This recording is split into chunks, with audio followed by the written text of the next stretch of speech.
Hello friend दोस्तों, मैं हूं आपका फ्रेंड एमएल परमार और स्वागत करता हूं YouTube channel maths trick bye Parmar sir. तो दोस्तों आज का topic SSC reasoning, very important topic. देखिए दोस्तों, क्वेश्चन आप सामने, यदि 15 सितंबर 2008 को शुक्रवार था तो 15 सितंबर 2009 को कौन सा दिन होगा। तो दोस्तों 2008 एक लीप वर्ष है। देखो 15 सितंबर 2008 क्या है, लीप वर्ष है। तो लीप वर्ष ये पहले फरवरी में निकल गया।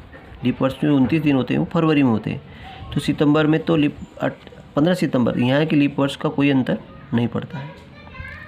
इसके बाद आता है 15 सितंबर 2009।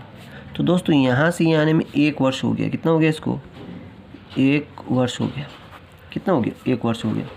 अब दोस्तों लीप वर्ष का तो कोई अंतर नहीं पड़ा है ना। एक वर्ष में कितने दिन होते हैं दोस्तों, 365 दिन होते हैं। लीप वर्ष होता है 366 दिन होते हैं। अब इसमें आपको मालूम है 7 दिन बाद वही दिन रिपीट होता है। तो 7 से डिवाइड करें, 7 पंजो 35, एक बचा 5, 7 दूनी 14, कितना बचा, एक शेष रहा। ये अपनों को आंसर देगा। अगर बाद की पूछा है तो एक दिन आगे बढ़ेंगे, पहले की पूछा है तो एक दिन पहले जाएंगे। तो बाद की पूछा है इसने, 9 वाला पूछा है तो एक दिन आगे जाएंगे। यानी कि ये कौन सा, शुक्रवार। तो अगला दिन कौन सा होगा, शनिवार होगा। यानी कि बी ऑप्शन अपना मैच कर गया। अगला दिन कौन सा होगा, शनिवार होगा। ठीक है, ये से दिन को निकालना है। यानी कि लीप वर्ष नहीं है, लीप वर्ष होता 2 दिन आगे बढ़ता है, लीप वर्ष नहीं है इसलिए एक दिन आगे बढ़ा। आँख मीच के लगा सकते हैं आप। अगला क्वेश्चन है, राम का एक पंक्ति में ऊपर से 8वां स्थान तथा नीचे से 84वां स्थान है, तो पंक्ति में कुल कितने छात्र हैं। देखो एक पंक्ति है, मान लो कि ये ऊपर और ये नीचे, और ऊपर से कौन सा स्थान है उसका, 8वां स्थान है, और नीचे से कौन सा स्थान है उसका, 84वां स्थान है। ठीक है, यह स्थान है राम का ही। अगर नीचे से गिने तो यहाँ नहीं आएगा, इसका यहीं पे इसका 84वां स्थान है। इधर से अगर गिने तो 84वां स्थान, और इधर से आए तो 8वां स्थान। तो दोस्तों इस फॉर्मूला है कि ऊपर प्लस नीचे -1 बराबर योग, ऊपर प्लस नीचे बराबर -1 बराबर योग। तो ऊपर से कितना है 8वां प्लस नीचे से 84वां -1, तो कितना होगा, 8 ने 4, देखो 12 का 2 सिला 1, 8 ने 9, 92 - 1 यानी कि 91। कितने छात्र होंगे उसमें, 91 छात्र होंगे। पंक्ति में कितने छात्र होंगे, 91 छात्र होंगे। अब ये ऊपर प्लस नीचे -1, ऊपर प्लस नीचे कर सकते हैं, दाएं प्लस बाएं कर सकते हैं, आगे प्लस पीछे, है ना। जैसे भी प्रश्न पूछे वैसे अपन बड़ी आसानी से निकाल सकते हैं। तो ये जोड़ दिया, 92 और 92 से 1 घटाया तो 51। पंक्ति में कितने, 91 छात्र हैं। इस तरह अगला क्वेश्चन दोस्तों, 4/15 में से कौन सी संख्या घटाए 7/42 प्राप्त हो। देखो क्या घटाएं, देखो यहाँ पे क्या है 4/15। अभी कह रहा है घटाएं, तो माना कि x घटाया है ना, कितना 7/x को घटा कर सकते हैं, 42 प्राप्त हो गए। ठीक है, अब अपनों को -x का मान निकालना है। तो 7/42 माइनस ये 4/15 इधर आ जाएगा, 15 इधर आ जाएगा, और 42 15 का एलसीएम कितना होगा, 15 का एलसीएम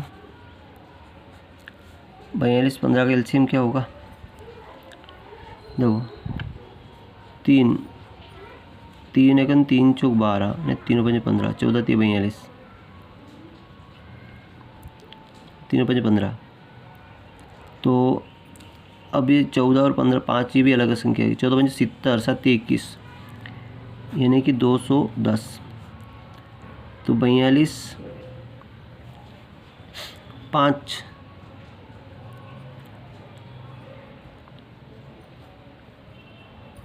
5 दूनी 10, 10 किसी 5 1, 5 20 ने 21 है ना, 5 12 और 5 7 35 -15, 14 बार गया, 14 चौक 56, -6 में से 5 गया तो 1 बच्चा, 1 और 5 में 3 गए तो 2 बचे। 21/221, तो 21 से घटा 1/10,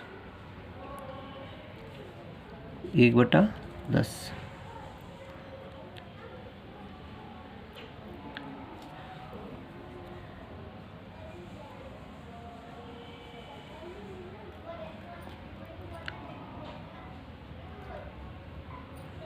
सात बटे 42, 5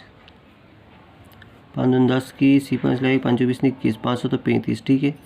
और 15 तो 14 14 चौक 56, 14 7 14 84, 6 में से 5 गया तो 1 बचा। 5 में 3 के 2, 21/2 10, 21 एकम 21, 21 एकम 21, 10, 1/10 इसका आंसर आ रहा है दोस्तों। 1/10 इसमें से घटाना पड़ेगा। कितना आंसर आया? 1/10 इसका राइट आंसर है, किसी ऑप्शन में नहीं आ रहा।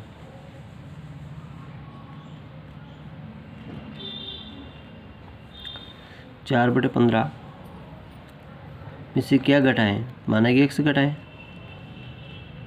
है ना। तो 7/42, बिल्कुल सही है, 7/42। और 42 और 15 का एलसीएम लिया था अपन ने, 3 एकम 3 चौक 12, 15 70 7 21, 210, बिल्कुल सही है। तो 1/10 इसका राइट आंसर हो गया। अगला क्वेश्चन देखते हैं, क्योंकि ऑप्शन इसमें गलत भी हो सकते हैं, है ना। अगला क्वेश्चन देखिए 4 अंकों की सबसे बड़ी संख्या ज्ञात कीजिए जो पूर्ण घन हो। अब 4 अंकों की सबसे बड़ी संख्या देखो, एक तो ये 2 3 4 संख्या है। तो 2 तरीके से इस क्वेश्चन को सॉल्व किया जाता है। एक तो ऑप्शन से कर सकते हैं, एक विधि से कर सकते हैं। पहले विधि से कर सकते हैं। तो 4 अंकों की बड़ी संख्या क्या होती है? 999, है ना। 3 से एक भाग लगाए, 3 एकम 3 तिया 9, 3 तिया 9, 3 तिया 9। फिर 3 से लगाए, 3 एकम 3, 3 एकम 3, 3 एकम 3। अब 3 से लगाएं तो देखो, 3 से लगाएं तो 3 तिया 9,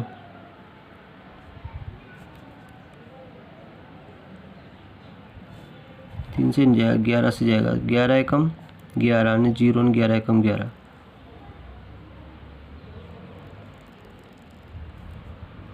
तो इस तरीके से ये संख्या इसमें नहीं बन रही है। घन बनाना घन में नहीं बन रही है ना। तो ये संख्या तो 9/900 नहीं आ रही, इसको घनमूल करके देख लेते हैं। 9/261 का देख लेते हैं, 261 का घनमूल करके देख लेते हैं। देखो 3 से लगाया, 3 तिया 9 और 2 में गया 26, 3 8 24, 3 7 21। 3 से लगाया 0, 3 2 6, 3 9 27। 3 से लगाया 3 तिया 9, 1 बचा 12, 3 चौक 12, 3 तिया 9। 7 से लगाया 7 चौक 28 और 7 28 6, 7 9 63, 7 7 49, 7 एकम 7। ये तो 7 का जो जोड़ा बन गया और 3 का जोड़ा बन गया, है ना। 3 3 का जोड़ा बन गया, माने कि ये 7 21 का घनमूल, ये संख्या 9/261 इसका राइट आंसर हो गया।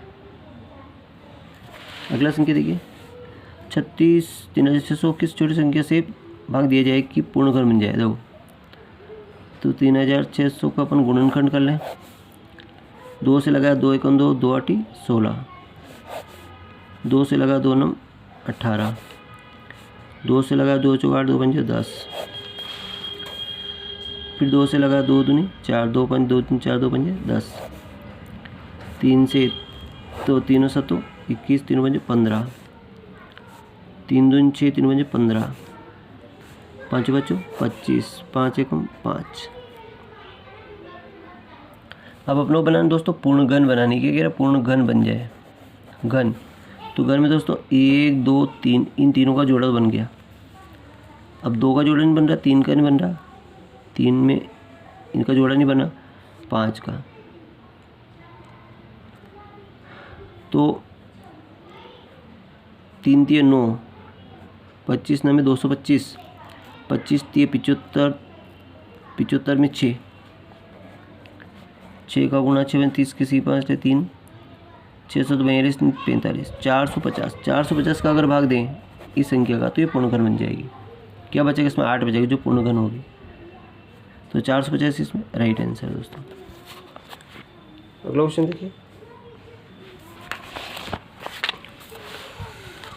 प्रथम 68 तक की सम प्राकृत संख्याओं का योग ज्ञात कीजिए। 68 तक, इसने तक कहा मतलब पहले की संख्या क्या होगी? 2 होगी, फिर क्या होगी? 4, फिर 6 होगी, ये जाएंगे पर लास्ट संख्या होगी अपनी 68।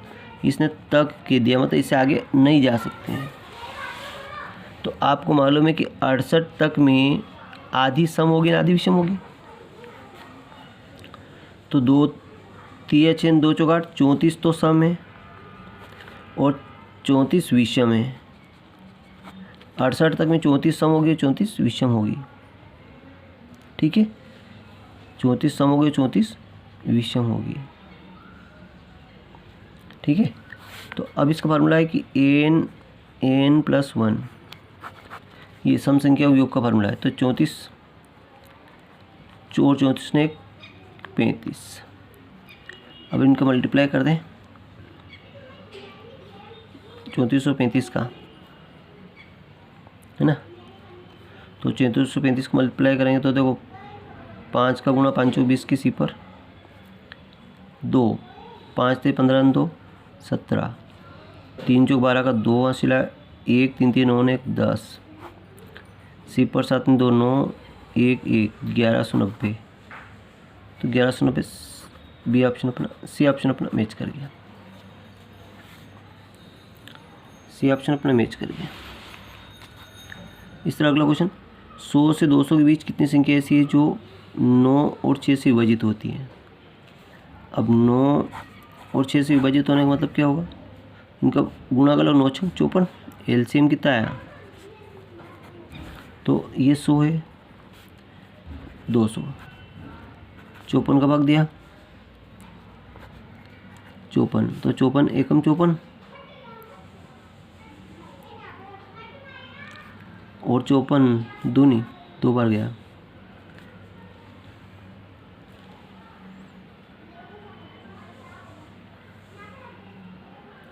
नौ तथा 6 से पूर्ण विभाजित होगी। देखो 9 और 6 का, देखो 9 और 6 में एलसीएम गलत निकल गई। 3 से लगा 3 3 9 3 दूनी 6, 3 3 9 3 दूनी 6, तो 3 3 9 18। एलसीएम क्या है दोस्तों? 18 एलसीएम आया। 18 का भाग लगाएं, इसमें भी 18 का भाग लगाएं, तो 18 बन जाए 90 और 18 दाम 180 और 11 बार जाएगा। कितनी बार जाएगा? 11 बार जाएगा। 11 में 5 गया तो 6 बचे, 6, तो 6 कौन सा ऑप्शन? सी ऑप्शन अपना राइट आंसर हो गया। अगला क्वेश्चन देखिए, 2 अंकों की संख्या का योग 15 तथा उनका गुणनफल 56, तो उनका व्युत्क्रमों का योग क्या होगा? देखो संख्या क्या, मान लो कि a प्लस बी, योग कितना आ रहा? 15 और गुणनफल ए बी बराबर कितना आ रहा? 56। ठीक है, अभी क्या कह रहा है? उनके व्युत्क्रमों का योग, तो a का व्युत्क्रम क्या होगा? a होगा, प्लस b का व्युत्क्रम क्या होगा? b होगा।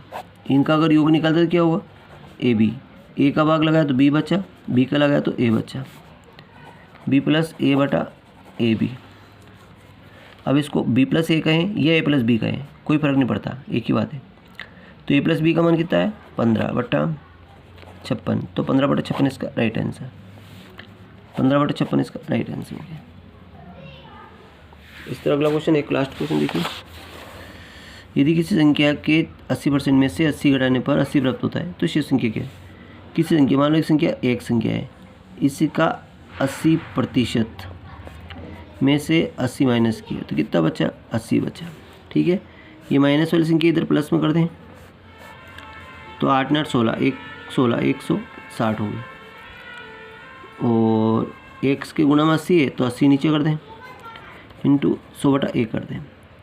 सी पर 8 8 दूनी 16, 100 दूनी 200, तो संख्या कौन सी आ रही? 200। तो ये अपनी राइट आंसर है। थैंक यू दोस्तों, वीडियो अच्छा लगा लाइक करें, चैनल सब्सक्राइब करना ना भूलें।